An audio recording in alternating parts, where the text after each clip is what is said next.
Mesdames et messieurs, une comédienne aussi belle que bonne, aussi envoûtante que désarmante, et maintenant prix d'interprétation féminine de Cannes 2003 pour son rôle de Nathalie dans Les Invasions barbares. Marie-Josée Croze est avec nous pour cette demi-heure. Marie-Josée Croze, bonjour. Bonjour. Félicitations. Wow. Merci. Félicitations. On est tellement fiers pour vous, on est fiers de vous.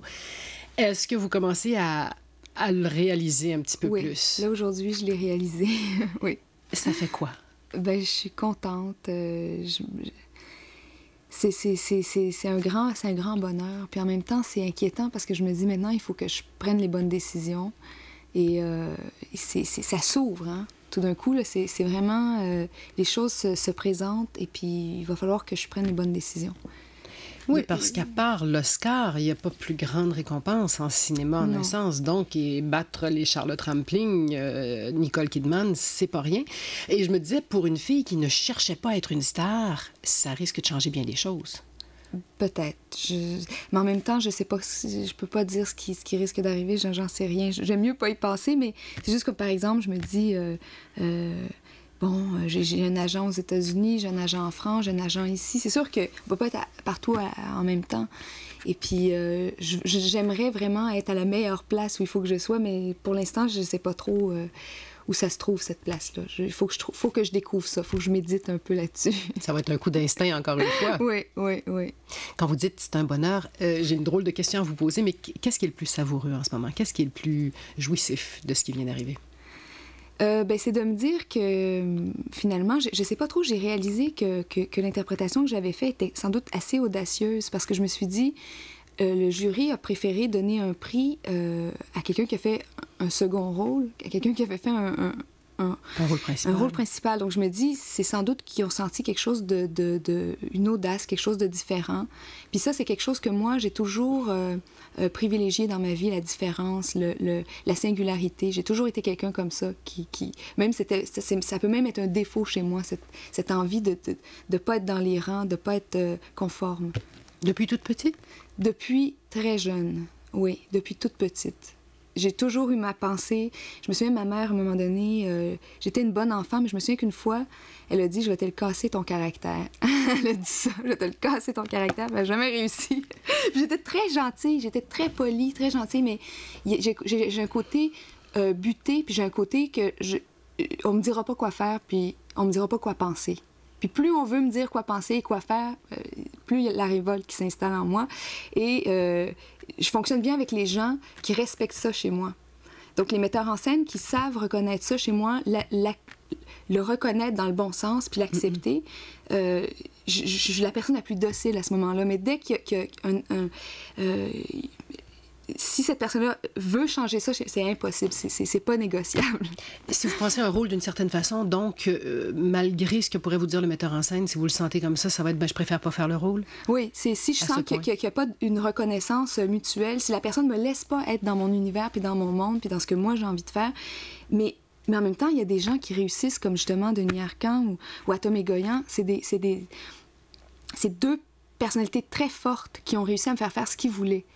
Puis ma mère aussi a toujours dit, moi, j'ai jamais eu de problème avec toi, mais je sais que c'est possible d'avoir des problèmes avec toi.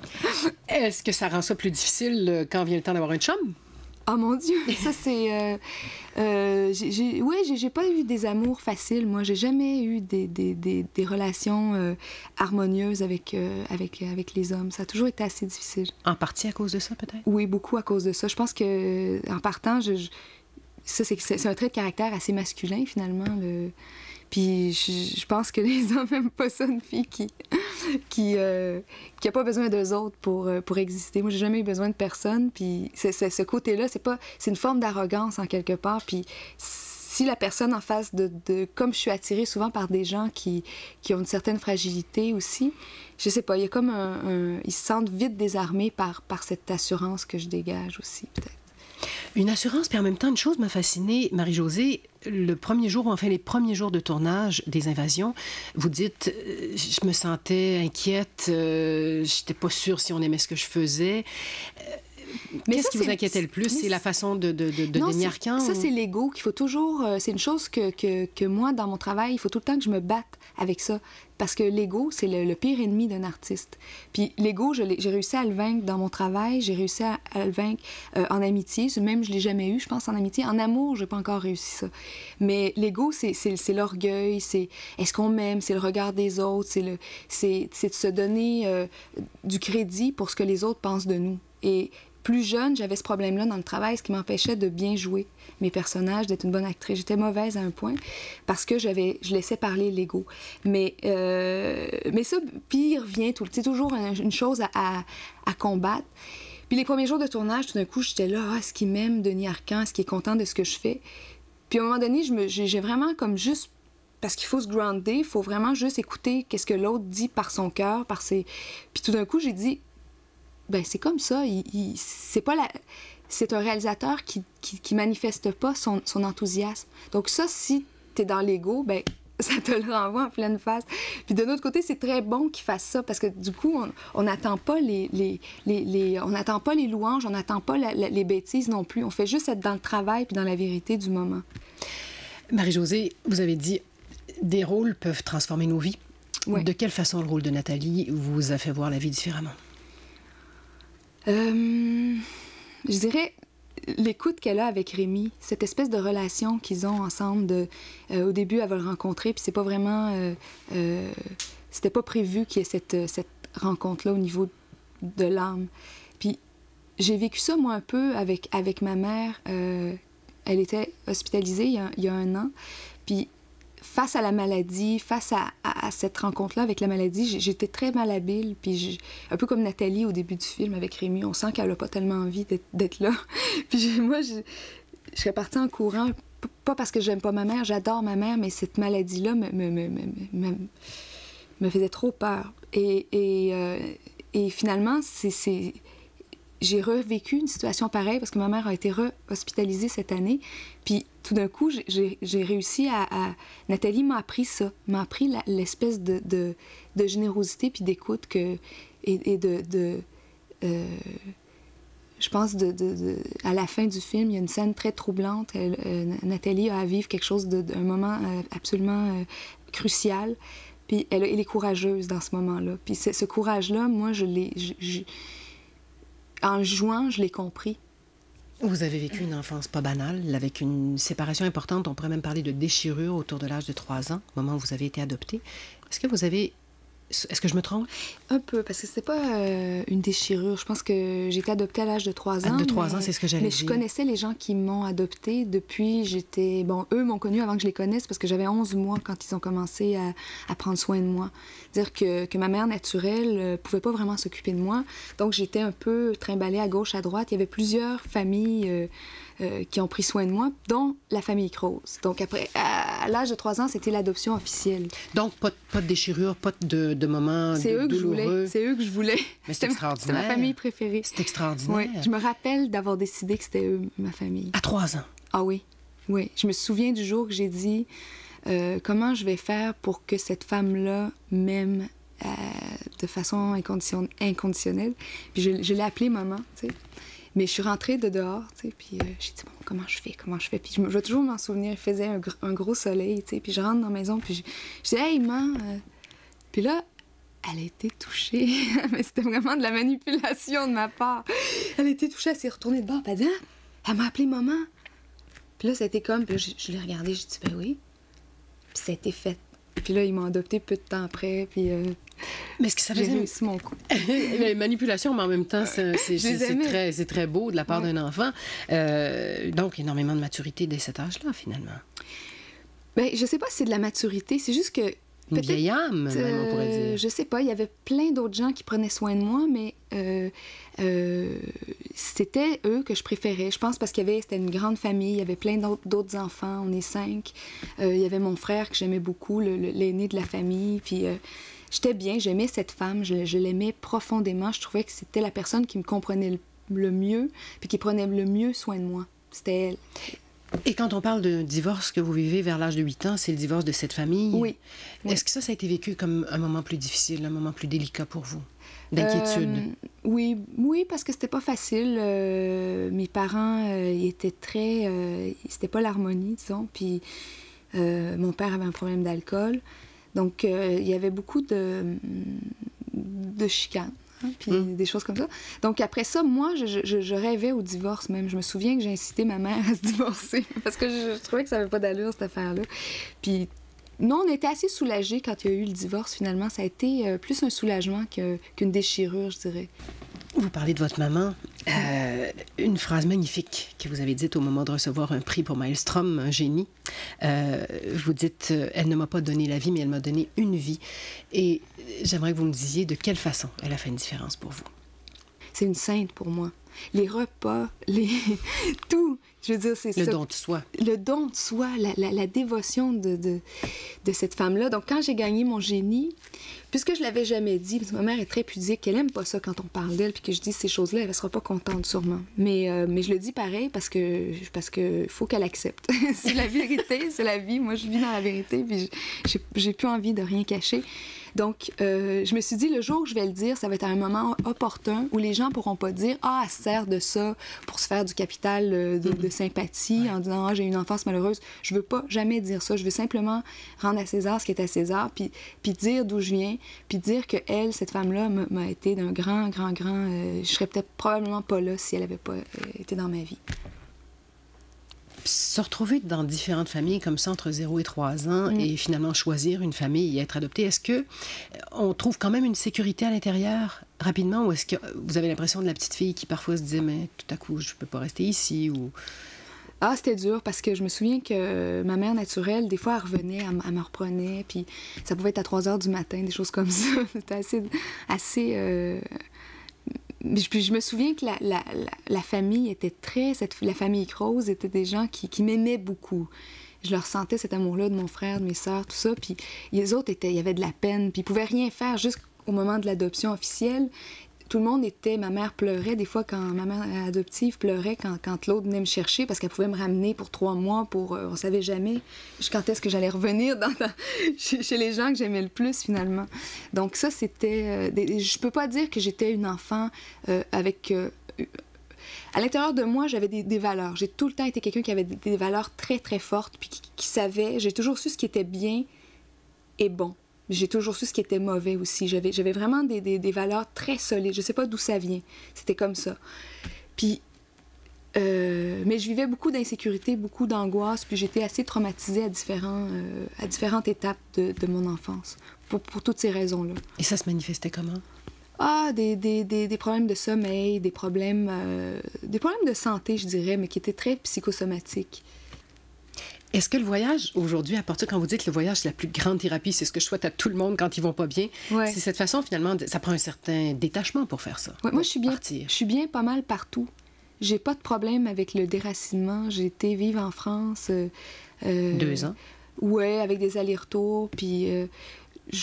c'est vrai, je pense que j'ai mon propre espace intérieur qui m'appartient, puis je peux vivre n'importe où. Puis c'est vrai que le voyage, pour moi, c'est très libérateur parce que c'est l'espoir, hein? C'est la possibilité de s'en aller, c'est la liberté, ça représente beaucoup de choses pour moi. Je suis pas obligée de subir, tu sais. Du fait que je suis capable d'aller vivre ailleurs, que je suis capable d'aller de manger une autre sorte de nourriture, de parler une autre langue, d'être avec d'autres types de gens qui ont d'autres coutumes. Moi, ça me pose aucun problème. Tout ce que vous avez vécu, finalement, toute jeune, n'aurait pu vous fragiliser à vie. Et ce que je trouve extraordinaire, c'est qu'on sent chez vous une certaine fragilité, mais une force inouïe en même temps. Ouais. Est-ce que vous avez l'impression de vous promener un petit peu entre les deux pôles? Oui, il y a un film de Louis Malle où un des personnages dit quelque chose, c'est le film Damage, où le personnage dit She's so dangerous because she knows she can survive. Elle est si dangereuse parce qu'elle sait qu'elle peut survivre. Oui. Donc... Moi, j'ai peur de rien. De quoi je pourrais avoir peur maintenant? Je veux dire, si... En un sens, le plus difficile est arrivé petite, ben oui. De vous faire trimballer comme ça. Ben oui. Puis j'ai vu tellement d'horreur dans ma vie. J'ai vraiment vu des choses pas belles chez les humains, donc je le sais. Le pire, c'est quand on sait pas, quand on s'attend toujours, puis on dit qu'est-ce qui va arriver, est-ce que c'est possible. Moi, je sais que le pire. Donc, j'imagine toujours les pires scénarios, tout le temps. Et je suis prête. Et je juge personne de cette façon-là. J'ai pas de... Il n'y a pas grand-chose qui me dérange. Même en attendant le pire, le scénario du pire, est-ce que vous arrivez à trouver le monde beau? Est-ce que la vie est belle pour Marie-Josée Croze? Elle est pas si belle. Je dirais pas... Je suis pas si positive que ça, par exemple. Je suis beaucoup plus quelqu'un de... qui anticipe le mal que quelqu'un qui pense que tout le monde est beau et gentil. Quand c'est le fun, c'est le fun. Comme j'ai une facilité de vivre dans le moment présent, j'ai du fun dans la vie. Puis j'aime beaucoup l'humour parce que c'est comme un... Pour moi, l'humour, c'est... Comment je dirais ça? C'est comme un échappatoire. C'est quelque chose qui me permet de vraiment comme... Je sais pas, c'est ma bouée de sauvetage, c'est ma porte de sortie, moi, l'humour. C'est comme ça, je ris de plein de choses. J'ai beaucoup de sarcasme en moi. D'ailleurs, c'est pour ça, je pense qu'avec Denis Arcand, on s'entend si bien, parce que lui aussi, c'est un être il y a une pureté chez Denis Arcand, il y a cette pureté, puis en même temps, ce sarcasme. Parce que si t'es quelqu'un d'intelligent, tu peux pas dire que la vie est belle. Parce qu'elle est dure. Parce que la vie est dure, puis elle est dure pour plein de monde, puis pas juste pour soi. Quand on ouvre les yeux, puis qu'on regarde autour, puis qu'on regarde plus loin, puis qu'on ouvre le journal. Moi, je lis le journal, je pleure, je trouve ça effrayant ce qui arrive dans le monde, puis je me durcis pas. Je me suis jamais durcie, mais je me retranche vers le cynisme, par contre. Marie-Josée aussi, une chose qui me frappe chez vous, c'est ce besoin de mouvement. Il faut que la vie bouge. Sans ça, vous dites c'est la mort. Est-ce que vous êtes capable quand même d'accepter le côté, l'immobilité en vieillissant un tout petit peu, parce que vous êtes encore bien jeune, mais est-ce que l'immobilité devient possible? Je suis pas une hyperactive, moi. Je suis pas quelqu'un qui a besoin de bouger tant que ça. Mais il faut que la vie bouge.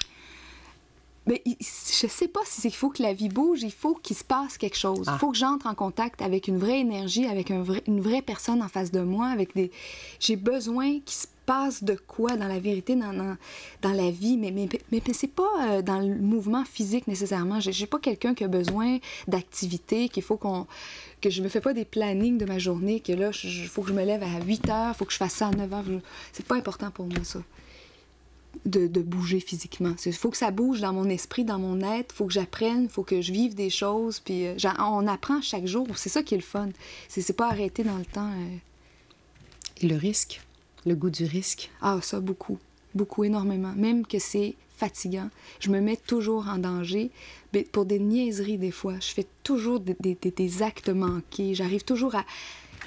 Par exemple, je sais pas, j'ai une audition à 2 heures, ben à 2 heures moins quart, je peux être dans le bain, tu sais. Puis là, je peux être pas prête.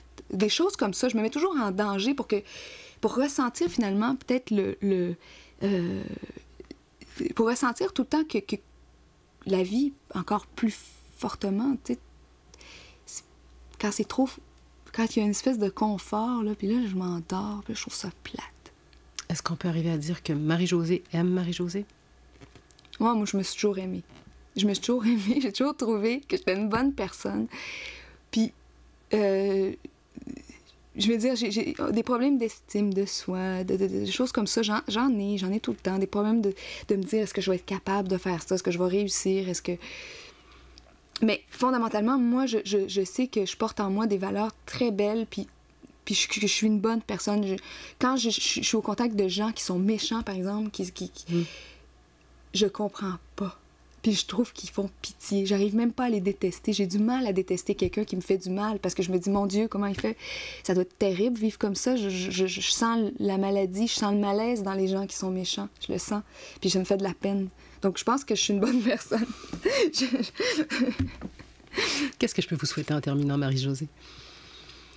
La santé. Qu'est-ce qu'on peut me souhaiter? Je pense que c'est la chose fondamentale. Après, le reste, quand on a la santé, le reste, ça va de soi, je trouve. Et l'amour? L'amour. Je sais pas.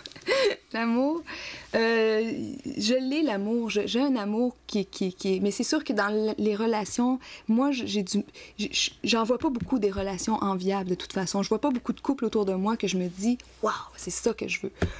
J'ai beaucoup de mal à trouver le modèle parfait, donc si ça existe, souhaitez-le-moi. Si ça existe. Si ça existe. On vous le souhaite très fort. Oui. Marie-Josée Crouse, merci infiniment Merci. de cette générosité, de cette ouverture de cœur et d'esprit. Merci à vous.